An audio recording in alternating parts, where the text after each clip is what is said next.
श्रीमद् भगवद गीता में लिखा है, आनंद मनुष्य के भीतर ही निवास करता है, परंतु मनुष्य उसे स्त्री में, घर में और बाहरी सुखों में खोज रहा है। श्री कृष्ण कहते हैं कि भगवान उपासना केवल शरीर से ही नहीं बल्कि मन से करनी चाहिए। भगवान का वंदन हमें प्रेम बंधन में बांधता है। इंद्रियों के अधीन होने से मनुष्य के जीवन में विकार और परेशानियां आती हैं। संयम यानी धैर्य, सदाचार, स्नेह और सेवा जैसे गुण सत्संग के बिना नहीं आते हैं। श्री कृष्ण कहते हैं कि मनुष्य को वस्त्र बदलने की आवश्यकता नहीं है, आवश्यकता हृदय परिवर्तन की है। जवानी में जो मनुष्य ज़्यादा पाप करते हैं उन्हें बुढ़ापे में नींद नहीं आती। श्री कृष्ण कहते हैं कि सत्संग ईश्वर की कृपा से मिलता है, पर कुसंगति में पड़ना मनुष्य के अपने ही हाथ में है। भोग में क्षणिक, क्षण भर के लिए सुख है, साथ ही त्याग में स्थायी आनंद है। श्री कृष्ण के उपदेश के अनुसार मनुष्य को उसके कर्मों के अनुरूप ही फल मिलता है, इसलिए परिणाम के बारे में सोचे बिना व्यक्ति को सिर्फ अपने कर्म पर ध्यान देना चाहिए। सदैव संदेह करने वाले व्यक्ति के लिए प्रसन्नता ना इस लोक में है और ना ही कहीं और है। फल की अभिलाषा छोड़कर कर्म करने वाला पुरुष ही अपने जीवन को सफल बनाता है। मन की गतिविधियों, होश, श्वास और भावनाओं के माध्यम से भगवान की शक्ति सदा तुम्हारे पास है। जो पुरुष सुख तथा दुख में विचलित नहीं होता और इन दोनों में समभाव रहता है, वह निश्चित रूप से मुक्ति के योग्य है।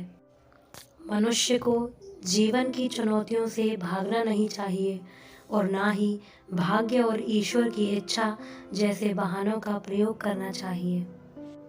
जिस तरह प्रकाश की ज्योति अंधेरे में चमकती है, ठीक उसी प्रकार सत्य भी चमकता है, इसलिए हमेशा सत्य की राह पर चलना चाहिए। मनुष्य को परिणाम की चिंता किए बिना, लोभ लालच बिना और निस्वार्थ और निष्पक्ष होकर अपने कर्तव्यों का पालन करना चाहिए।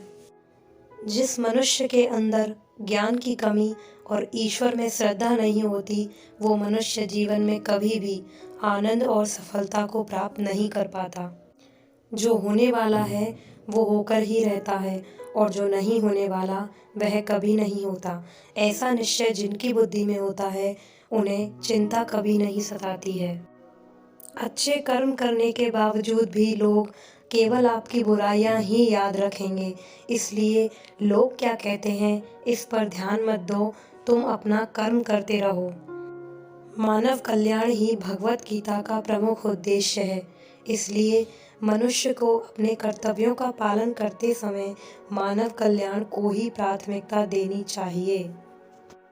अपने आप को ईश्वर के प्रति समर्पित कर दो, यही सबसे बड़ा सहारा है। जो कोई भी इस सहारे को पहचान गया है, वह डर, चिंता और सुखों से आजाद रहता है। जिसने मन को जीत लिया है, उसने पहले ही परमात्मा को प्राप्त कर लिया है, क्योंकि उसने शांति प्राप्त कर ली है। ऐसे मनुष्य के लिए सुख दुख, सर्दी गर्मी और मान अपमान एक से हैं। मनुष्य को अपने कर्मों के संभावित परिणामों से प्राप्त होने वाली विजय या पराजय, लाभ या हानि, प्रसन्नता या दुख इत्यादि के बारे में सोचकर चिंता से ग्रसित नहीं होना चाहिए। वह जो सभी इच्छाएं त्याग देता है और मैं और मेरा की लालसा और भावना से मुक्त हो जाता है, उसे शांति प्राप्त होती है। अगर आपको वीडियो अच्छी लगी हो तो वीडियो को लाइक करें, शेयर करें, कमेंट करें और ऐसी ही मोटिवेशनल, इंस्पिरेशनल और स्पिरिचुअल वीडियोस देखने के लिए हमारे चैनल को सब्सक्राइब करें।